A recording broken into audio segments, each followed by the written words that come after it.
Our Innovation Summit 2018 coverage is proudly powered by Amazon Prime.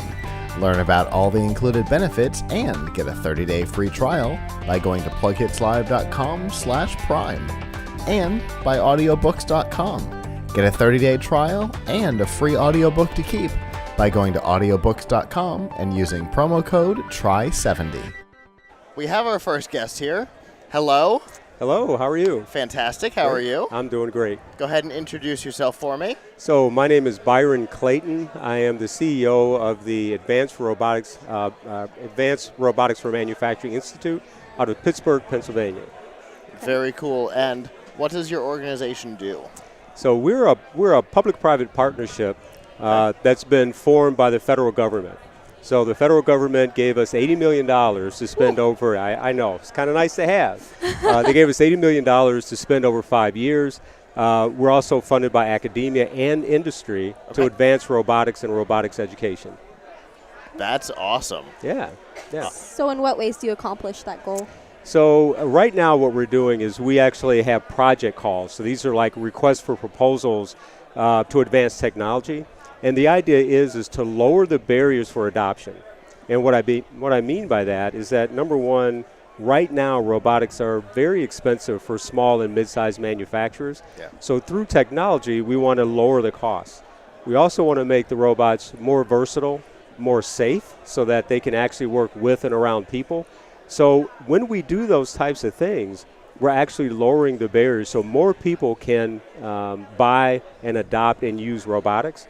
And when they do that, they become more productive. They can compete better, especially with overseas companies. So their businesses start to grow. They get more jobs in.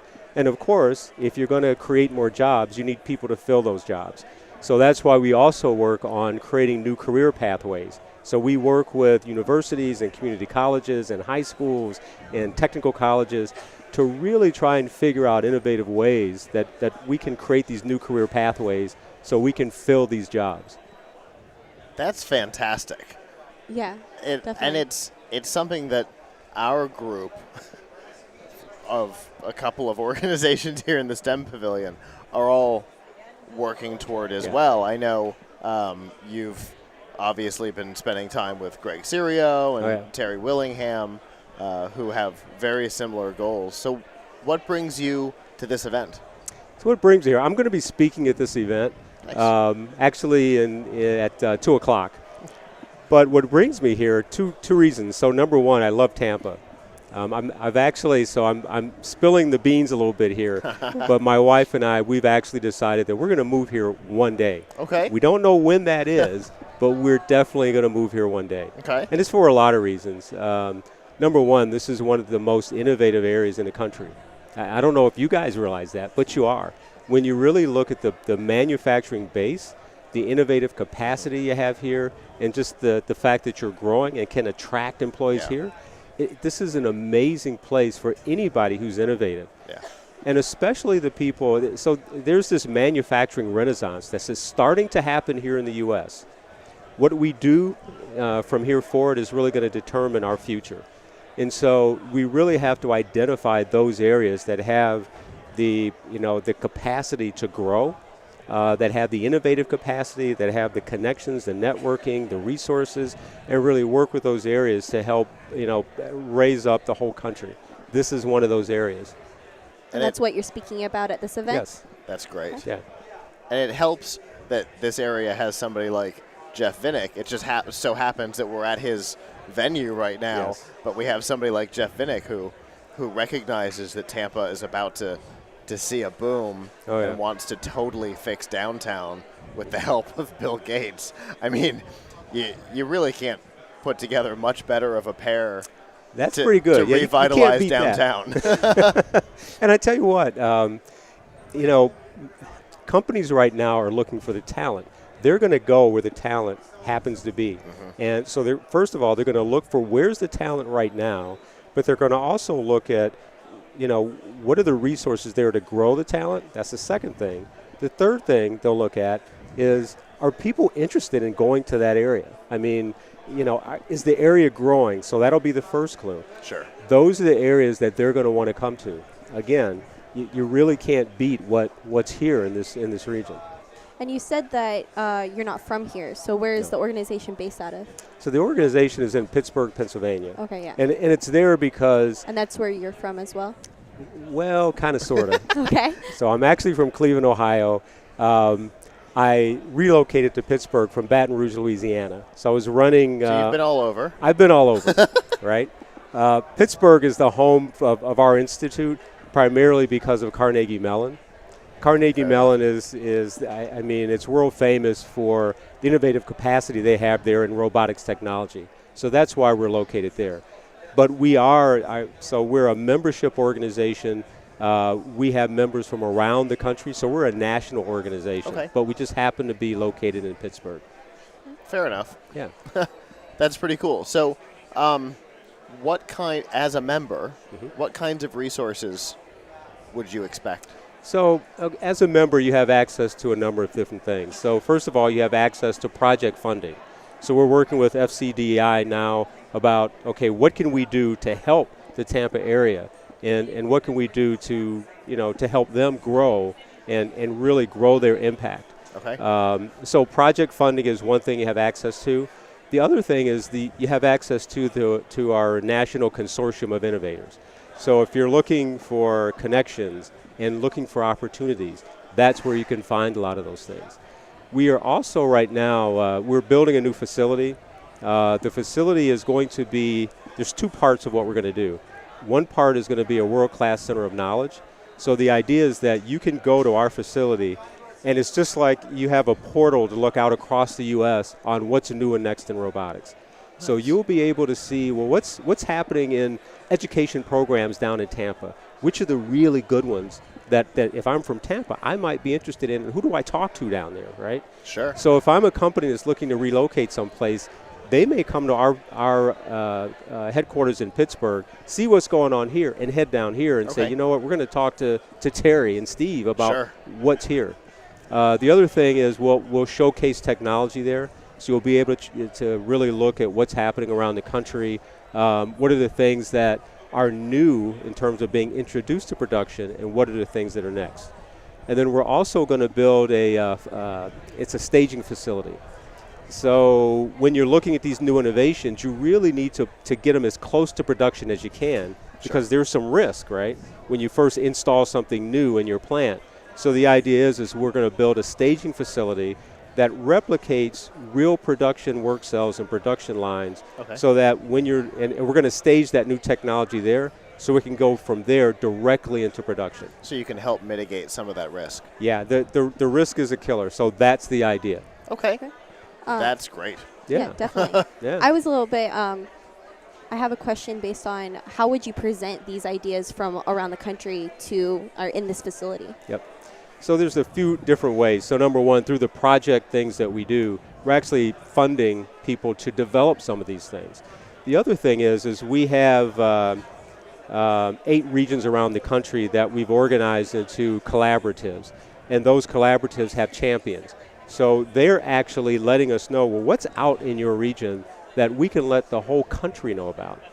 And because we have, it's a central footprint, and a lot of our companies are actually, so for instance, we work with companies that are multinational companies. Okay. So they have manufacturing plants here in the U.S., but they're multinational companies. So if you have something that you think is innovative, you let us showcase it, then not only are you showcasing to the U.S., you're showcasing to the world. So, those are the types of things that when, it's a real incentive for people to want to show us what they have. And also, keep in mind, we work with so many companies around the country. If you've got something really cool, what better way to showcase it to companies from around the country? And you may find your next big company, your next big customer right there through the connections with ARM. Wow. And by the way, Advanced Robotics for Manufacturing, you'll hear me call it ARM. Yeah. ARM for short, right? Okay. Everything has to have an acronym nowadays. Sure. Of course. And a 3-letter acronym. Oh, yeah. We call them TLAs. Oh, my goodness. Yeah. Somebody said that in a software meeting with me one time. Yeah. They're like, oh, you don't know that TLA? I don't know that one. Three-letter acronym. Oh, get out. We can't be friends anymore. That's Well, it stuck with you, so. oh yeah, it definitely stuck. And now I'm going to spread it too. So it's like a tune that gets stuck in your head, right? Exactly. That or it's like a cancer in the industry, one or the other. So the idea is that it's kind of like a showroom. Yeah. Which is a concept that obviously is a successful one, or you wouldn't have this going on behind us here. Yeah. And one of the things that, at a lot of showrooms, what you have are people that, they're selling things, right? So they want to show what they have. It's been real difficult here in this country when people are working on something that is next, right? So something very innovative. Companies tend to be, I don't really want to show that. Yeah. And so part of our mission is to really work with those companies and say, you know what, this helps everybody. It's really important to share some of the things you have. It helps you. It helps everybody. Let's work together to do that. Make it a collaborative effort. Exactly. It's what other countries have done, and it's one of the reasons. So I'm an old guy. I started working back in the 70s and 80s. I saw a lot of our jobs go from here overseas. I was part of that. I got laid off because of a lot of that was going on in the 80s. We need to compete better, and one of the reasons that those jobs left is because of collaboration that happened, and rightly so. They should have done it. They got together with public-private partnerships, and their governments funded certain types of technologies, and they got really good at it. A lot of those technologies actually came from us. We invented it. Sure. They took it, put it into place, and honestly beat our brains out with it, right? And sold it back to us. Sure. So we need to get better at implementation. We need to get better at collaboration, and that's what this whole effort is for. And we're not the only organization. The federal government funded 14 of these manufacturing institutes. So there's 14 all around the country. Everybody has a different focus in advanced manufacturing. Ours just happens to be robotics, and we all work together. That's great. Yeah. So this new facility that we're talking about, what kind of a timeline? We're going to move in April of 2019. Okay. Yep. So it's we've broken ground, and it's interesting because it's part. There's an old steel mill that's a huge facility.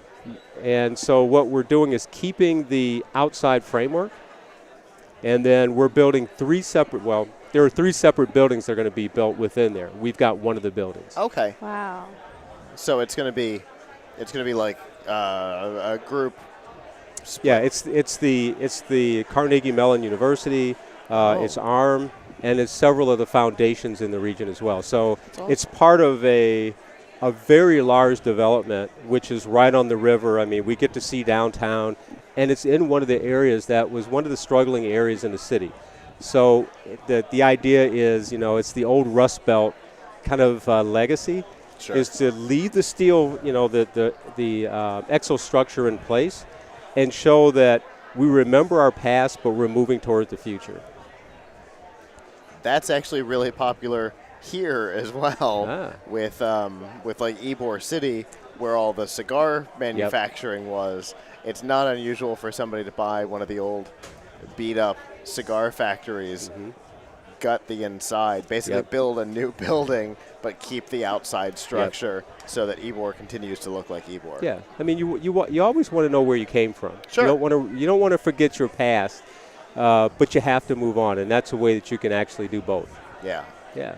And I've had the opportunity to go into some of these remodeled cigar factories that are now like tech companies and all kind. And it's so interesting to be on the outside and look and go, wow, this is Ybor, and walk inside and be, this is the future. Where am I? I think I'm in a spaceship. This is great. Yeah. It's really a great thing to see from around the country. And that manufacturing renaissance I talked about, it's real, it's taking place, and it's really going to make things better for manufacturers and the workforce. And that's, it's all about revitalizing the middle class. It's not just about the manufacturers themselves. Right. It's about the workers and the middle class and the American dream. This is what we all need to work together and really revitalize. The manufacturing era for the United States is when we had the biggest, most prosperous middle class. Yeah, it's what separated us. And right now, the world is so connected that on the one hand, you really have to compete. But on the other hand, you compete better when you cooperate, right? If that makes it's coopetition. Indeed. It makes everybody better. And the weakest links, they fall off, and then everybody else gets better, and then everybody benefits. Absolutely. That's really what we're doing. Professionalism in the real world. Yeah, it's one of the founding tenets of FIRST Robotics. Yeah, that's it. That's it exactly. Yeah, it's okay. You're competing against each other, but you've got to work together. Otherwise, you're not competing at your best. Yep. I actually I used to do that for a region in Ohio, which is work with regional innovation clusters. And these competitors, the challenge was to bring competitors together to get them to see that if they work together, things like when they're trying to attract talent, well, when people are if they're coming to a region and they're looking at a particular job, what they're really thinking is, if this doesn't work out, is there another company that can hire me in a region? So before I move my family, I want to know that. Right. Also, you don't want to move across the country for a job, and if something goes wrong, there's nothing else in that area that's even similar. Yep. So now you've got to move again. Exactly. That's your worst case scenario. Yeah. And manufacturers, and this is for any companies, when you're in a region with your competitors, well, guess what? When customers are coming to see you or your competitor, if you've got enough of those kind of companies, that's where your customer is going to come all the time, because they can see a bunch of people. Yeah. Same thing with suppliers, same thing with talent. So there's really a lot of benefit from that coopetition kind of mentality. That's why all the car companies were in Detroit. That's it. And steel was there, and it was all in that region because it made everything easier for everybody. Yeah, you got it. Makes sense to me. Yeah. So if people are interested in your organization, finding out more, how can they do that? So the best thing to do is to look up arminstitute.org, O-R-G. So just Google us, go online, you can see what we're about, and we're getting ready to launch a new website in about a week. So, people just get online, see us, and contact us, and you can see what we're all about. We've been around for a year, so we're still kind of in startup mode, but great things are coming. That's great. Awesome. It sounds like you've got a great roadmap. Yeah, definitely. Yeah. Well, we're excited. We really appreciate you taking the time out of your day to come talk to us, and good luck at your panel. Thank you. This has been great. Definitely. Good. I'm glad. Yep. Thank you. Thank you. All right.